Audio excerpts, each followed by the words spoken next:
सर्वेषु दया दधानस्तं नेमिनाथं प्रणमामि भक्त्या तं नेमिनाथं प्रणमामि भक्त्या तं नेमिनाथं प्रणमामि भक्त्या। गुरु अर्हत् गुरु सिद्ध गुरुराचार्य पाठकः गुरु साक्षात् परं साधु तस्मै श्री गुरुवे नमः। तस्मै श्री गुरुवे नमः। तस्मै श्री विराग गुरुवे नमः। जय बोलिए अनंतानंत सिद्ध परमेश्वरी भगवान की, 2400 तीर्थंकर भगवान की जय। देवादिदेव श्री आदिनाथ भगवान की जय। देवादिदेव श्री वासुपूज्य भगवान की जय। शांतिनाथ भगवान की जय। चिंतामणि पाशनाथ भगवान की जय। वर्तमान शासन नायक महावीर भगवान की जय। परम पूज्य आचार्य श्री 108 विमल सागर जी मामुनिराज की जय। परम पूज्य तपस्वी सम्राट आचार्य सन्मति सागर जी मामुनिराज की जय। परम पूज्य मम दीक्षा प्रदाता गणाचार्य गुरु 108 विराग सागर जी मामुनिराज की जय। केवली पट्टाचार्य श्री विशुद्ध सागर जी मामुनिराज की जय। शमनाचार्य श्री विनिश्चय सागर जी मामुनिराज की जय। तीन कम नौकोड़ मुनिराजों की जय। द्वादशांगमयी जिनवानी माता की जय। दशरक्षण महापर्व की जय। उत्तम आर्जव धर्म की जय। जय बोलिए परम पूज्य श्रमण मुनि विकौशल सागर जी महामुनिराज की। Dear all, you know that the most famous festival of Jainism, that is Dasrakshan Parv, is going on, and today is the third day, that is Uttam Arjav Dharma. Uttam Arjav, supreme forgiveness. So what is a supreme forgiveness? Supreme forgiveness, Uttam Arjav means simplicity and honesty, सरलता और ईमानदारी। किसमें? In your thoughts, in your speech and in your deeds. मन में, वचन में, काय में, तीनों में simplicity और honesty. This is the straightforwardness, supreme straightforwardness. And if you have Uttam Arjav, then you will bring trust and peace in the life. जिसके अंदर उत्तम आर्जव धर्म होता है उसको जीवन में विश्वास, लोगों का विश्वास मिलता है और शांति मिलती है। So supreme forgiveness is to give up the deceit and hypocrisy. Deceit means छल कपट एंड हाइपोक्रेसी, धोखाधड़ी। So giving up the deceit and hypocrisy is the supreme forgiveness, and simplicity and honesty in your deeds, in your thoughts and in your speech. This is called Uttam Arjav, that is supreme straightforwardness. उत्तम आर्जव धर्म, आज दशलक्षण धर्म का तीसरा दिन है। और किसका धर्म है ये? उत्तम आर्जव धर्म। सरलता, छल कपट से मुक्ति, धोखाधड़ी से मुक्ति, ये कहलाता है उत्तम आर्जव धर्म। बंधुओं, हमारे जीवन में सरलता होनी चाहिए। क्यों होनी चाहिए? क्योंकि जिसके जीवन में सरलता नहीं है उसके जीवन में धर्म ही नहीं हो सकता, कोई भी धर्म नहीं हो सकता। आप कहेंगे कि 10 धर्मों में 9 तो बचेंगे, नहीं, कोई भी नहीं बचेगा। क्यों? यदि मन में छल कपट है तो आप कितना भी धर्म कर लो, कितने भी व्रत उपवास कर लो, कितना भी आप पूजन पाठ कर लो, सभी क्या है? व्यर्थ कहा है। क्योंकि मन में यदि छल कपट है, धोखाधड़ी है, तो आपका जो क्रिया है उसमें आपके मन में, वचन में और काया में क्या है? अंतर है। मन में, वचन में और काया में। और आप लोग पूजन करते हैं उसमें क्या पढ़ते हैं? मन में हो सो वचन उचरिए, वचन हो सो तन सो करिए। अब मन में तो आपके कुछ और चल रहा है, वचन में कुछ और कह रहे हैं आप, और क्रिया में आप पूजन कर रहे हैं, व्रत कर रहे हैं, उपवास कर रहे हैं, तो ये क्या है? कपट है। तो यहाँ पे कहा कि मन में होए सो वचन उचरिए, वचन होए सो तन सो करिए। जो आपके हृदय में है वही आपकी वाणी में झलकना चाहिए, और जो आपकी वाणी में झलक रहा है वही आपकी क्रिया में झलकना चाहिए। कहने का अर्थ यह है कि यदि आप पूजन कर रहे हैं तो आपका मन भी उसमें लगना चाहिए, उस पूजन में ही मन होना चाहिए। मन तो बाजार में घूम रहा है, मन तो दुकान की चिंता में बैठा हुआ है। वचन से आप ओम नमः स्वाहा मंत्र जाप आदि कर रहे हैं, क्रिया से आप थाली के चावलों को एक से दूसरी में ट्रांसफर कर रहे हैं, तो क्या वो पूजा कहलाएगी? नहीं कहलाएगी। क्यों? आपका मन उसमें नहीं लगा हुआ है। आर्य और धर्म क्या कहता है? मन में होए सो वचन उचरिए। पहले अपने मन को शुद्ध करो, और मन को शुद्ध किया तो आपके वचनों में भी शुद्धता आएगी। आप जो पढ़ रहे हैं उसमें आपका उपयोग यदि लगा हुआ होगा तो आप उसको शुद्ध पढ़ेंगे। जैसे संस्कृत में कई लोग पढ़ते हैं ना, तो कुछ का कुछ पढ़ लेते हैं। हिंदी में भी आप लोग पूजन पढ़ते हैं ना, तो क्या करते हैं? वीत राग मेट्यो बे भेंटो राग कुटे। और कई लोग क्या पढ़ जाते हैं? वीत राग भेंट्यो बे मेटो राग कुटे। तो सही अर्थ अगर आपको पता होगा, वीत राग भेंट्यो बे, वीत राग से आज भेंट हुई तो मेटो राग, तो मेरा राग जो है वो समाप्त हो गया। और जिनका उपयोग नहीं लगा हुआ अब वो कुछ का कुछ पकड़ लेते हैं। तो मन में यदि आपके उसका अर्थ है तो आपके वचन में भी शुद्धता आएगी, है ना। और मन का उपयोग तो कहीं और चल रहा है, और बस आप तो पढ़ते जा रहे हैं, और चावल जो है एक थाली से दूसरी थाली में करते जा रहे हैं। तो क्या वो क्रिया आपकी सम्यक हो सकती है क्या? इसीलिए हमने कहा, लेकिन एक बात ध्यान रखना, ये जो कहा है कि मन में होए सो वचन उच्चरिए और वचन होए सो तन सो करिए, अच्छी बात के लिए कहा है, खराब बातों के लिए नहीं कहा। खराब बात तो यदि मन में आ जाए तो मन में ही दफन कर दो। कहीं आपने कहा कि हमने तो पढ़ा था मन में होए सो वचन उच्चरिए, हमारे तो मन में आ गई कि आज उसको गाली देनी है, आपके मन में आ गई कि आज तो उसकी पिटाई करनी है, सो हमने तो मन में होए सो वचन उच्चरिए, उसको तो गाली दे दी। क्या होगा? झगड़ा खड़ा हो जाएगा। और वचन होए सो तन सो करिए, मन में आ गई थी हमारे की आज उसकी पिटाई करनी है, उसको बोल दिया आज तेरी पिटाई करेंगे, और लेके डंडा हो गए शुरू। नहीं, अच्छी बातों के लिए कहा है। खराब बातों को तो बोले मन में आ जाए कि उसको गाली देनी है तो मन में ही समाप्त कर दो, उसको वचन और काय तक नहीं आने दो। कोई बात खराब मन में आ जाए तो वहीं के वहीं समाप्त कर दो। सबसे पहले ब्रेक किस पे लगाया जाता है? मन पे लगाया जाता है। गांधी जी के 3 बंदर थे, एक आंख पे हाथ रखे हुए था, एक कान पे और एक मुंह पे, और हमारे आचार्य जी कहते चौथा बंदर मेरा भी है। वो क्या है? सिर पे हाथ रखे हुए। क्यों? वो कहता है कि आप आंखों को बंद करो, बुरा ना देखो, बुरा ना सुनो, बुरा ना बोलो, ये तो बाद की बात है। सबसे पहले बुरा ना सोचो। यदि आपने मन पे ब्रेक लगा लिया, बुरा सोचना ही बंद कर दिया, तो आपके वचन और काय अपने आप ही कंट्रोल में आ जाएंगे। इसलिए आर्जव धर्म ये कहता है कि सरलता होनी चाहिए, मन में सरलता हो, अच्छे विचार आए, और वही आपकी वाणी में और वही आपके काया में प्रकट हो। तो जिनके मन में सरलता होती है उनके वचन और काय में भी क्या आती है? सरलता आती है। उनके लिए कोई नकली लेबल नहीं लगाना पड़ता। आज का समय क्या है? चकाचौंध का, चकाचौंध का। आप सब दुकानदार हैं, सबको पता है लेबल अच्छा होना चाहिए ऊपर, और लेबल अच्छा है तो जो दिखता है वो बिकता है, सबको पता है। जो दिखता है वो बिकता है। आज का टाइम एडवर्टीजमेंट का है। आप अंदर कैसी भी चीज़ डाल दो, नकली भी, लेकिन ऊपर लेबल जो है उस पर अच्छा बढ़िया लगा दो, पैकिंग अच्छी होनी चाहिए, उसमें चमक दमक दिखनी चाहिए, तो आप उसकी जो है 2 रुपए की चीज़ को 20 रुपए की 25 रुपए की भी लगा के बेच सकते हो। तो ये क्या है? यहाँ पे आर्य धर्म का विनाश है। वास्तविकता में क्या है कि आपने नकली चीज़ पे असली लेबल लगा दिया। अब वो काठ की हांडी एक बार तो चढ़ सकती है, लकड़ी की जो हांडी रहती है ना, उसको आग पे आप एक बार तो रख सकते हो, बार बार नहीं रख सकते।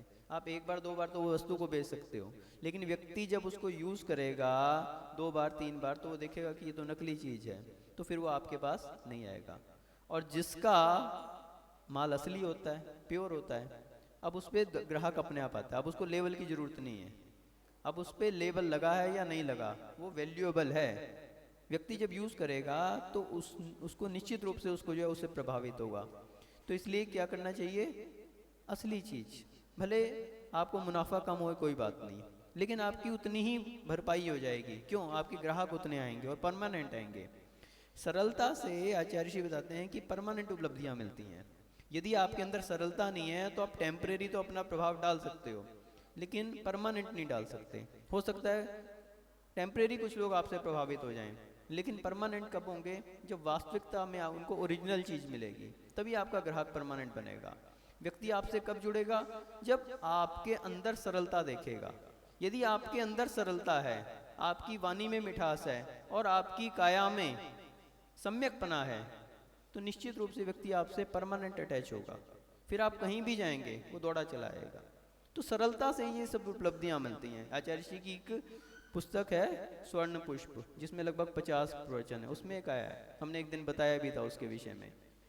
सरलता से परमानेंट उपलब्धियां होती हैं।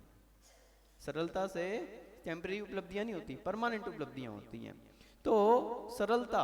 और दूसरी बात क्या है कि जो हमने बताया ना कि जब तक आपके अंदर सरलता नहीं है तो धर्म ही नहीं है। तो वो क्यों कहा? क्योंकि माया, मिथ्या, निदान, ये तीन क्या हैं? शल्य हैं। तीन शल्य कहे हैं। यूं तो जब हम प्रतिगमन पढ़ते हैं तो प्रतिगमन में बहुत सारे शल्यों का उल्लेख आता है। आप लोग करते हैं प्रतिगमन?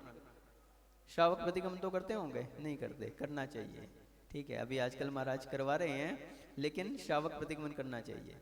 तो उसमें बहुत सारे शल्य बताए हैं जो श्रवण प्रतिक्रमण है। उसमें इहिलो सन्नाए, परलो सनाए, आहार सनाए, भय सनाए, मेहून सन्नाए, परिज्ञा सनाए, कोष सनाए, मान सनाए, माया सन्नाए, लोह सन्नाए, प्रेम सुनाए, पिवांस न्याय, नियांस सनाए, मिच्छा दर्शन सन्नाए। बहुत सारी शल्य बताए हैं उसमें, लेकिन मुख्य रूप से तीन शल्य बताए हैं, माया, मिथ्या, निदान। तो माया को क्या कहा? सबसे पहले शल्य बताया, पहला शल्य बताया माया। यदि मायाचारी आपके अंदर है तो एक शल्य है। शल्य यानी कांटा। जैसे कांटा अगर किसी के शरीर में लग जाए तो क्या करता है? वो चुभता रहता है, चुभता रहता है, व्यक्ति को चैन नहीं पड़ता। तो उसी तरह से जब तक शल्य रहती है तो व्यक्ति धर्म नहीं कर सकता, उसका मन बिखरा रहता है, कभी यहाँ कभी वहाँ, शल्य लगी हुई है ना। और निशल्य वृत्ति, तत्वार्थ सूत्र में क्या कहा? निशल्य वृत्ति। वृत्ति कौन हो सकता है? निशल्य हो सकता है, जिसके अंदर शल्य बाकी नहीं। माया, मिथ्या, निदान ये सब समाप्त कर दिए जिसने, वो वृत्ति बन सकता है। तो इसलिए हमने कहा कि जब तक शल्य बाकी है तब तक आप व्रती बनने के भी अधिकारी नहीं है। इसलिए धर्म की नींव है ये आर्जव धर्म, धर्म की नींव है। जब तक मन में सरलता नहीं है, कुटिल भाव हैं, जब तक मन में कठोरता है, मन में मायाचारी है, तब तक आप कितना भी धर्म करते रहो, कोई भी लाभ होने वाला नहीं है उससे। तो इसलिए आर्जव धर्म को अपने को धारण करना चाहिए। और दूसरी बात यह है कि कुछ लोग ये कहते हैं कि आजकल सरलता का जमाना नहीं रहा। लोग क्या कहते हैं? लोग तो ठगते हैं, सरल आदमी को तो व्यक्ति ठग के ले जाता है। और उदाहरण क्या देते हैं? बोले कि जो ये पेड़ लगे होते हैं ना, जो सीधे सीधे पेड़ होते हैं, उनको लोग काट के ले जाते हैं, और जो टेढ़े बिखरे होते हैं उनको कोई नहीं छेड़ता। अधिक सरलता सुख नहीं, देखो विपिन मंझार। अधिक सरलता सुख नहीं, देखो विपिन मंझार। सीधे बिरवा कट गए खड़े हजारों, टेढ़े खड़े हजार। टेढ़े खड़े हजार, बोले टेढ़े तो सारे खड़े हैं और जो सीधे सीधे थे वो कट गए। ठीक है, मान लेंगे आपकी बात को, लेकिन उनको क्यों काटा गया? क्योंकि उनकी कीमत है। उन टेढ़ों की कोई कीमत नहीं है, इमारती लकड़ी है, वो इमारती लकड़ी है, काम वही आएंगे और बाद में वो टेढ़े भी कटेंगे। वो टेढ़े कब कटेंगे? वो किस काम आएंगे? जलाने के काम आएंगे। ये तो सीधे जो वृक्ष होते हैं भले पहले कटते हैं, और पहले काटने पे फर्नीचर बनाने के, आपकी अलमारी बनाने के, कोई आपके सोफा सेट आदि अच्छे कामों में लगते हैं। और जो टेढ़े बिगड़े होते हैं उनका क्या होता है? जलाने के काम आते हैं, और आजकल तो जलाने के भी काम नहीं कोई लेता। तो कट भले जाएं लेकिन उनकी कीमत रहती है। और जो टेढ़े बिखरे होते हैं, जो कुटिल होते हैं, उनकी कीमत नहीं रहती, उनको परमानेंट उपलब्धि नहीं मिल सकती। इसलिए आर्जव धर्म ये कहता है कि अपने मन में सरलता को धारण करो, सीधेपन को, आपको स्वयं से उपलब्धियां मिलेंगी। जो कुटिल भाव वाला होता है उसे तो बहुत सोचना पड़ता है, कैसे करूं, कैसा करूं, कैसे अपना जाल बिछाना पड़ता है और करना पड़ता है, और फिर भी उसके लिए परमानेंट उपलब्धि नहीं मिल सकती। वो कहीं ना कहीं मात खाता है। क्यों? उसके मन में डर बना रहता है हर समय, कहीं मेरा झूठ सामने ना आ जाए, कहीं मेरी मायाचारी सामने ना आ जाए। और जिस दिन वो सामने आ जाती है तो क्या होता है, वो नज़रों से गिर जाता है, विश्वास समाप्त हो जाता है, फिर कोई उसका साथ नहीं देता। और जो सीधा व्यक्ति होता है उसे कुछ भी नहीं करने की आवश्यकता होती, वो तो नित्य अपने कार्य में लगा रहता है, अपनी सरलता से सारे कार्य करता है, लोग स्वयं उससे आके जुड़ते हैं, स्वयं उसके लिए उपलब्धियां मिलती हैं। तो इसलिए कभी भी बनावटी चीज़ों पे ध्यान नहीं देना चाहिए, ओरिजिनल चीज़। आज का समय क्या है, ओरिजिनल मांगता है व्यक्ति, भले थोड़ा सा महंगा हो, लेकिन लोग क्या हैं, उनको बस वही आदत पड़ी हुई है। यहाँ तक कि निज आत्मा को छोड़ के शरीर के पीछे लगे हुए हैं। जो ओरिजिनल चीज है, हमारा जो वास्तविक स्वरूप है, रूप की चिंता नहीं है, स्वरूप की चिंता नहीं है, रूप की चिंता है लोगों को। स्वरूप को छोड़ के रूप के पीछे लगे हुए हैं, और इसीलिए, और उसमें भी बनावटीपना, रूप में भी बनावटीपना। कोई काला कलूटा होगा तो वो क्या करेगा, पाउडर क्रीम वगैरह लगा के सफेद कर लेगा। किसी के बाल गायब हो जाएंगे तो क्या करेगा, नकली बाल लगा लेगा। सफेद हो जाएंगे बाल तो क्या करेगा, डाई का जमाना है आजकल, सब जगह बनावट है। चेहरे पर चेहरे हैं, चेहरे पर चेहरे हैं, बहुत बहुत गहरे हैं। चेहरे पर चेहरे हैं, बहुत बहुत गहरे हैं, आध्यात्म और आचरण में अंधे और बहरे हैं। अंदर के जो आत्मा का स्वरूप है आध्यात्म, और उसको आचरण में लाना, उसके विषय में तो अंधे और बहरे हैं, ना उसकी तरफ देख रहे हैं ना उसकी तरफ सुन रहे हैं। किसको सजा रहे हैं, इस रूप को सजा रहे हैं, और वो भी नकली तरीके से। चेहरे के ऊपर नकली चेहरा जैसा बना रहे हैं, काला है तो उसको पाउडर क्रीम से पोत रहे हैं, कहीं बाल सफेद हैं तो उनको डाई से पोत रहे हैं, पोतने पे लगे हुए हैं। तो ये बनावटीपना कितनी देर तक रहेगा? आप बाल तो काले कर लोगे, और जब दांत उठ जाएंगे तो नकली दांत लगा लोगे। यानी बुढ़ापा आ गया है लेकिन आप स्वीकार नहीं कर रहे।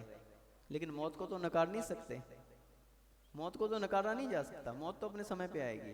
वो संकेत दे रही है बाल सफेद करके, वो संकेत दे रही है आपके दांत टूट गए हैं, वो संकेत दे रही है झुर्रियां पड़ रही हैं, लेकिन आप उसको नजरअंदाज करते जा रहे हो, बालों को काला करते जा रहे हो, नकली दांत लगाते जा रहे हो, सब कुछ करते जा रहे हो।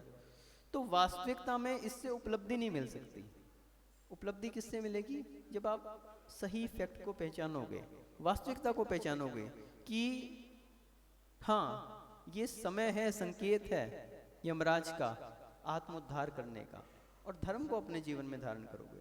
तो इसलिए कभी भी हमें नकली पने को छोड़ के असली पने को अपनाना चाहिए, और जो असली चीज को अपनाते हैं उसका हर कोई विश्वास करता है, और जो इस आर्जव धर्म को धारण नहीं करते वो विश्वास से गिर जाते हैं।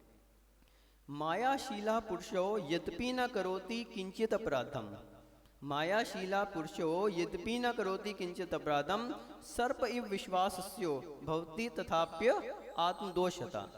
तो क्या बताया कि मायाशील जो व्यक्ति होता है, यद्यपि कोई भी अपराध ना करे, कुछ भी ना करे, लेकिन उसके अंदर जो कुटिलता है उस कारण वो जो है ना विश्वास से गिरा रहता है। जैसे एक सांप होता है ना, सांप क्या कहा यहाँ पे, सर्प युग, सांप की तरह से। अब सांप भले किसी को कुछ भी ना कहे, लेकिन क्या कोई उसके पास जाता है? क्या नहीं जाता। क्यों?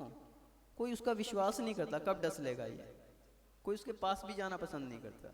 तो वही मायाशील की व्यक्ति की नेचर होती है कि वो भले किसी को कुछ भी ना कहे, लेकिन कोई उसके पास जाना नहीं पसंद करता। ये नहीं पता उसका कि कब किसको धोखा दे दे, कब किसके लिए क्या नुकसान कर दे। तो इसलिए सांप की तरह से उसकी स्थिति हो जाती है कि जैसे सांप का भरोसा नहीं है कब डस ले, इसलिए कोई उसके पास जाना पसंद नहीं करता। वो भले छोटा सा भी सांप होगा तो भी व्यक्ति जो है घबराएगा, उससे दूर से निकलेगा थोड़ी। क्यों? वो डस लेगा, उसके अंदर विष भरा हुआ है। तो ऐसे ही मायाशील व्यक्ति के अंदर में क्या भरा होता है? विष भरा होता है, कपट भरा होता है, धोखाधड़ी भरी होती है। तो वो धोखाधड़ी कभी भी किसी का नुकसान कर सकती है, इसलिए वो उनसे बचता है, कैसे भी हो उससे बचता है वो, कि कहीं ये मेरा नुकसान ना कर दे। हर व्यक्ति उनसे बचता है, यद्यपि वो किसी के लिए कुछ नहीं कह रहा, लेकिन लोग उससे बचते हैं। तो इसलिए आर्जव धर्म जिसके अंदर होता है उससे लोग जुड़ते हैं, और जिसके अंदर कपट रहता है उससे टूटते हैं। दूसरी बात ये भी है कि जो बेईमान व्यक्ति होता है वो भी किसका सहारा लेता है? मायाशील व्यक्ति भी धर्म का सहारा लेता है। यदि वो अच्छे का सहारा न ले, जैसे आप लोग लेबल लगाते हो तो कौन सा लगाते हो? अच्छे का लगाते हो, तभी आप नकली चीज को बेच पाते हो। सहारा किसका ले रहे हो? सही का। तो ऐसे ही मायाशील व्यक्ति जो होता है, बेईमान व्यक्ति होता है, वो क्या करता है? वो भी अच्छा होने का ढोंग करता है। जैसे एक बगुले का उदाहरण आता है ना, एक बगुला जो है वो कैसा साधु की तरह से एक पांव पे जो है खड़ा हुआ, और जैसे ही मछली आई खट से पकड़ लेता है। तो उसने भी साधुपने का सहारा लिया, अच्छे का सहारा लिया, लेकिन मन में कपट है, तो क्या उसकी साधुता कही जाएगी? नहीं। तो लोग झुकते भी हैं। क्यों झुकते हैं? झुकने में भी अंतर होता है। एक व्यक्ति तो श्रद्धा भक्ति से झुकता है, उसका झुकना कुछ और बात है, और एक जिसके अंदर कपट होता है वो भी झुकता है। कपटी व्यक्ति भी झुकता है, लेकिन उसके झुकने में और एक श्रद्धाशील के झुकने में बहुत अंतर होता है। कहते हैं नमन नमन में फेर है, अधिक झुके बेईमान। नमन नमन में फेर है, अधिक झुके बेईमान, दगाबाज दू ना झुके, चीता चोर कमान। देखो कितने सारे उदाहरण दिए यहाँ पे। नमन नमन में फेर है, झुकने में अंतर है। अधिक झुके बेईमान, श्रद्धा भक्ति से तो जो झुकता है सो झुकता है, लेकिन बेईमान जो है दिखाने के लिए ज्यादा झुकता है। अधिक झुके बेईमान, दगाबाज दू ना झुके, वो और ज्यादा झुकेगा। चीता चोर कमान। चीता जब अपने शिकार पे आक्रमण करता है तो कैसे आता है? बिल्कुल दबे पांव, बिल्कुल झुक के, बिल्कुल झाड़ियों आदि के पीछे से निकल के झुक के जाएगा। तभी वो क्या करता है? शिकार को एकदम से पास में आएगा और लपक लेगा। तो झुकता है वो भी पहले, लेकिन मन में क्या है? कोई श्रद्धा भक्ति नहीं है वहां पे उसका उद्देश्य क्या है? शिकार को झपटना है। तो चीता भी झुक रहा है। चोर, आपने देखा चोर कभी सीना तान के आता हो? दबे पांव, बिल्कुल झुक के, कहीं किसी को अंदाजा ना लग जाए, कोई शोर ना हो जाए, कहीं सोता हुआ व्यक्ति जाग ना जाए, और पीछे के रास्ते से आएगा, कहीं खिड़की से आएगा, सीधे रास्ते से नहीं आएगा। झुकता है वो भी, लेकिन मन में क्या है? चोरी करनी है। कोई श्रद्धा भक्ति नहीं है वहां पे, तो चोरी करने का भाव है। और कमान समझते हैं? तीर कमान चलाते हैं ना आप। अब कमान भी कैसी होती है? जिस समय तो खाली होती है, उस समय तो लंबी रहती है, और जिस समय उसको बाण लगा के खींचा जाता है तो क्या होती है? झुकती है वो भी झुकती है। लक्ष्य क्या है? लक्ष्य क्या है? सामने वाले का घात करना है। कमान का लक्ष्य क्या है? ये तीर जो है सामने वाले को लगे और उसका घात हो जाए।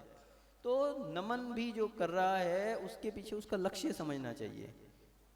लक्ष्य समझोगे तो आप समझ सकते हैं कि हाँ, जो व्यक्ति है इसका लक्ष्य क्या है, वास्तविकता में श्रद्धा भक्ति से झुक रहा है या बनावटी झुक रहा है। और जो इस बात को समझ लेता है वो सही निर्णय ले सकता है। वो सही निर्णय ले सकता है कि ये व्यक्ति विश्वास करने लायक है या नहीं है। क्योंकि हमने बताया ना कि दिखने में कुछ और होता है और वास्तविकता कुछ और होती है, तो उसकी परख होनी चाहिए। और जिसके मन में सरलता होती है ये तुरंत नहीं पहचाना जा सकता, लंबे समय में, कुछ समय लगता है उसमें पहचानने में। उसकी आभा, उसका व्यक्तित्व, उसका आचरण अपने आप आपके सामने आता है, अपने आप से, और व्यक्ति स्वयं अट्रैक्ट होता है उससे। तो इसलिए मात्र बनावटी चीजों पे नहीं जाना चाहिए। लंबा तिलक माधुरी वाणी, दगाबाज की यही निशानी। हमने कहा ना कि धर्म का सहारा लेता है। दगाबाज कैसा है? लंबा तिलक, माधुरी वाणी, मीठा मीठा बोलेगा और ऊपर से ऐसा दिखेगा कि बहुत पंडित है, बहुत पूजन पाठ आदि करता है, वेश ऐसा बनाता है। अपने यहाँ उदाहरण आता है ना, एक क्या नाम से शुल्लक जी का वेश बना के आया था चोर, और क्या किया उसने? सेठ जी का जो मंदिर था उसमें बहुमूल्य रत्न था, जो उसमें उसको चुराना चाह रहा था, वो छत्र था वहां पर। तो उस छत्र को चुराने के लिए उसने वेश कौन सा धारा? शुल्लक जी का। धर्म का सहारा लेता है व्यक्ति। तो धार्मिक वेश को धारण करके और क्या कर रहा है व्यक्ति? अपना स्वार्थ सिद्ध कर रहा है। तो कभी भी एकदम से किसी पे विश्वास नहीं करना चाहिए, परखना चाहिए थोड़ा सा, और परखने में थोड़ा समय लगता है। और यदि आपके अंदर आर्जव धर्म है तो निश्चित रूप से लोग आपको परखेंगे, आपसे जुड़ेंगे, लेकिन वो परमानेंट जुड़ेंगे। एक व्यक्ति ने अगर आपको परख लिया, 2 व्यक्तियों ने, 10 व्यक्तियों ने, तो वो आपके लिए इतना प्रभावित हो जाएगा कि वो और लोगों को भी आपसे जुड़ेगा। स्वयं तो जुड़ेगा ही जुड़ेगा, लेकिन और लोगों को भी आपसे जुड़ेगा। तो इससे परमानेंट उपलब्धियां रहती हैं। उसके लिए किसी तरह का डर भय नहीं होता, क्योंकि उसके मन में कपट नहीं है ना। तो अब उसके लिए कोई डर भय नहीं है कि मेरे लिए क्या होगा, कहीं मेरी सामने आ जाएगी। और जो दगाबाज होगा, जो कपटी होगा, उसके मन में हमेशा इस बात का डर बना रहेगा। और दूसरी बात क्या है कि वो आपसे अंदर से जुड़ेगा, दिल से दिल मिलेंगे। जहाँ पे दिल से दिल मिल जाता है वहाँ पे दीवारें खत्म हो जाती हैं। दिल से दिल मिलने पर दीवारें समाप्त हो जाती हैं। और जहाँ पर धोखाधड़ी हो, तो अगर आपने दिल से दिल मिला भी लिया तो जैसे आपका धोखा सामने होगा तो परमानेंट दीवार खड़ी हो जाती है। अब वहां पर जो दीवार खड़ी हो गई वो हमेशा के लिए खड़ी होगी। अब वो व्यक्ति एक बार धोखा खा लेगा, दोबारा आपका नाम भी नहीं लेगा। लेकिन जिसने उसको परख लिया कि हाँ ये सरल है, सरल स्वभाव, ये कभी धोखा नहीं दे सकता, उससे उसका दिल से दिल मिल जाएगा। और दिल से दिल मिल जाने पे वो हमेशा के लिए उसका हो जाएगा। तो इसलिए हमें चाहिए कि हम अपने अंदर उस सरलता को धारण करें। भले आज हमें लग रहा है कि दगाबाज व्यक्ति ज़्यादा पा रहा है, जो धोखाधड़ी है उससे ज़्यादा कमा रहा है, लेकिन वो परमानेंट टिकने वाला नहीं है। और कितना उसको परिश्रम करना पड़ रहा है, गिरगिट की तरह से रंग बदलना पड़ रहा है। एक व्यक्ति को कहीं कुछ कहीं कुछ कहीं कुछ गिरगिट की तरह से रंग बदलना पड़ रहा है। तो क्यों? क्योंकि उसकी परधन में आसक्ति है। परधन में अभी आएगा लोभ का विषय भी, उसमें हम और खुलासा करेंगे। वास्तविकता में व्यक्ति यदि दगा कर रहा है, कपट कर रहा है, तो क्या है, परद्रव्य में आसक्त है, इस कारण से कर रहा है। और जिसकी आत्मधन में आसक्ति हो, आत्मधन में जिसका वो लगा हो, अब उसे दगा की आवश्यकता नहीं, वो संतोष को धारण करता है। जो है मेरे पास बहुत अच्छा है, वो उसी में संतोष को धारण करता है, भले थोड़ा है लेकिन सुख शांति से। आप देखिए कि जो चोरी का माल कहाँ जाता है, मोरी में। हमने एक बार बंदर का एक उदाहरण बताया था कि एक व्यक्ति क्या करता था, दूध में पानी मिलाता था, दूध वाला, और दूध में पानी मिला के एक नदी पे जाता था, वहाँ पे दूध में पानी मिलाया और वो दूध बेच के आ जाता था। अब एक बंदर जो था वहाँ पेड़ पे बैठता था नदी के किनारे, और वो जो है डेली देखता था उसको। तो एक बार क्या हुआ कि वो व्यक्ति अपना जो कलेक्शन करके आ रहा था पैसों की, जो जहाँ जहाँ दूध बेचता था सबसे जो है कलेक्शन करके, और वो पैसे उस समय सिक्के चलते थे, तो सिक्कों की थैली जो है उसके पास में थी। अब वो नदी के पास आया तो थका हुआ था, तो उसने कहा चलो थोड़ा सा विश्राम ले लें। बंदर ने देखा ये मौका अच्छा है। अब उसने क्या किया कि वो धीरे से आया और उसकी थैली उठाई और वापस पेड़ पे चढ़ गया। और जैसे ही जाने लगा तो उसकी नींद खुल गई। अरे ये क्या हो गया, ये क्या हो गया, मेरी थैली कहाँ गई, थैली गई। उसने ऊपर देखा, बंदर ले गया। अरे थैली दे मेरी, वापस थैली दे। बंदर ने क्या किया, एक सिक्का निकाला और उसको नदी में फेंक दिया। अरे ये क्या कर रहे हो, मेरे मेहनत की कमाई है। उसने दूसरा सिक्का उठाया, उसके पास फेंक दिया, उसने उठा लिया। उसने तीसरा निकाला, फिर नदी में डाल दिया। अरे अरे ये क्या कर रहा है। अब बंदर ने तो वही क्रम बनाए रखा, एक सिक्का पानी में, एक सिक्का उसके पास, एक सिक्का पानी में, एक सिक्का। तो बोले ये क्या कर रहे हो। बोले जो पानी की कमाई थी वो पानी में चलेगी, और जो तुम्हारी कमाई थी वो तुम्हारे पास आ गई। दूध का दूध और पानी का पानी। तो जो दगाबाज व्यक्ति है वो कितना भी कपट से धन संग्रह कर ले, वो टिकने वाला नहीं है। और जो व्यक्ति संतोष धारण करता है, थोड़ा ही में संतोष धारण करता है, लेकिन कपट को नहीं अपने जीवन में लाता, वो क्या करता है, वो वास्तविकता में जीवन में उपलब्धियां प्राप्त करता है, ऊंचाइयों को प्राप्त करता है, लोग उससे जुड़ते हैं, यश कीर्ति सभी कुछ उसे प्राप्त होती है। तो बंधुओं, ये आर्जव धर्म एक ऐसा है जो इहलोक और परलोक दोनों में सुख प्राप्त करवाता है। दगाबाज व्यक्ति यहाँ पे भी दुखों को भोगता है और वहाँ पे भी दुखों को भोगता है, क्योंकि यहाँ पे क्या है, उसे बहुत सारी मेहनत करनी पड़ती है, बहुत सारा परिश्रम करना पड़ता है, और उसके द्वारा जो कपट के द्वारा वो धन भी संचय कर लेता है वो टिकता नहीं है। और वहाँ पर जो उसने कर्मों का संचय कर लिया है उसके कारण दुर्गति को प्राप्त होता है।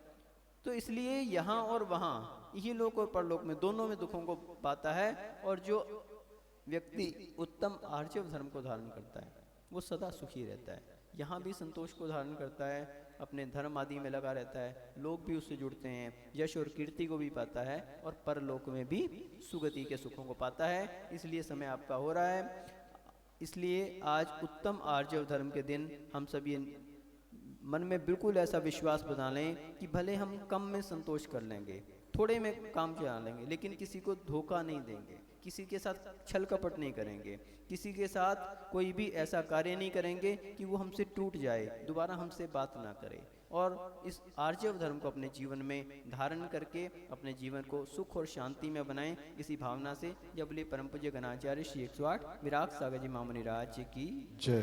जय